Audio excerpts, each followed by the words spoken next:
бала едім. Апам жастау еді.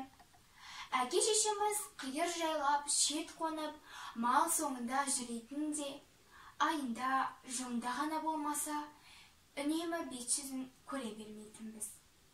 15 жасыма дейін апамның қойнына жаттым. 15 жасыма дейін әкенің, шешенің кім екенін білмей, сол айналайын апамның тәрбиесінде өстім. 15 жасыма дейін апамның етегіне жабысып, соңынан қалмай бүлкектеп, қылындай еріп ер жеттім.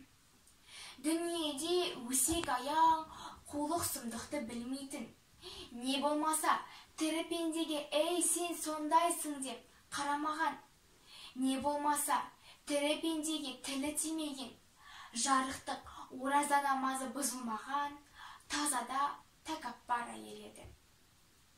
Қазақта осыншалық мықты, осыншалық ақылды ұлы елдер болғаны қандай жақсы. Бірақ біздер 20 ғасырдың азаматтары көп ретте осындай адамдарымызды байқамай айналып өтер.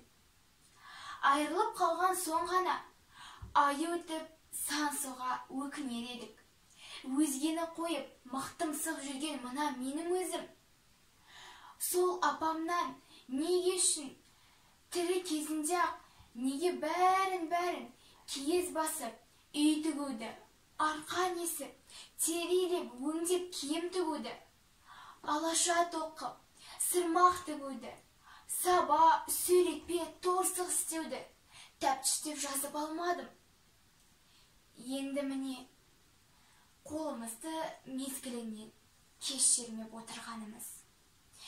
Енді міне бұзауы өлген сиырдай тұлып қамыңыреп, жыртық астаудан апамның алақанын, апамның қауыздаған талқан тарысын іздеп, тапсанып отырғанымыз. Білем, жер көкті шарлаған қорқытта өлімнен қашып құтыла алмаған. Білем, Лұқпан хакім де өлмеудің, өлтірмеудің амалын таба алмаған.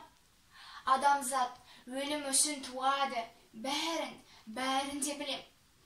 Құдай-ау, мәңгілік тіршіліктің жоғын сезе тұрып, апам сынды адамдарды жер басып жүрген кезінде неге ардақтамадық, неге бағаламадық? Хан көтеріп, пір тұтудың орнына шүкірейіп жүрген кезінде өлтіріп аламыз.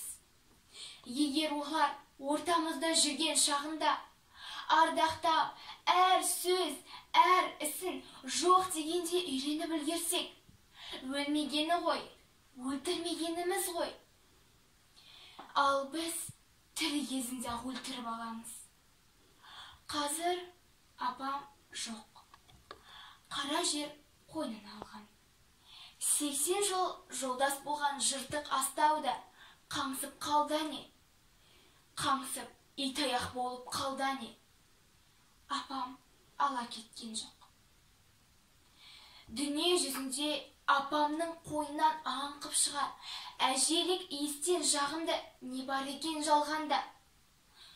Бұл жалғанда қас қарая малды жайғап келіп, апамның айналасында тұрайып жатып әңгімесін тыңдағаннан қымбат сәттер табыла ма?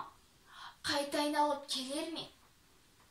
Апамды арулап, сырмаққа орып, зузаға салып көтере жөнелгенде, үйдің бұрыш-бұрышында «Апам-ау, апам» деп зар еңіреп немерелері қалды. Ертеңінде ескі қораның бұрышында төңкерулі жатқан апамның астауын алып, Алматыға қайттым. Апам менің, сенен не қалды? Жарық астау ма? Адам өмірі де дәл сол жарық астау секілді қаңсып қалады екен ау.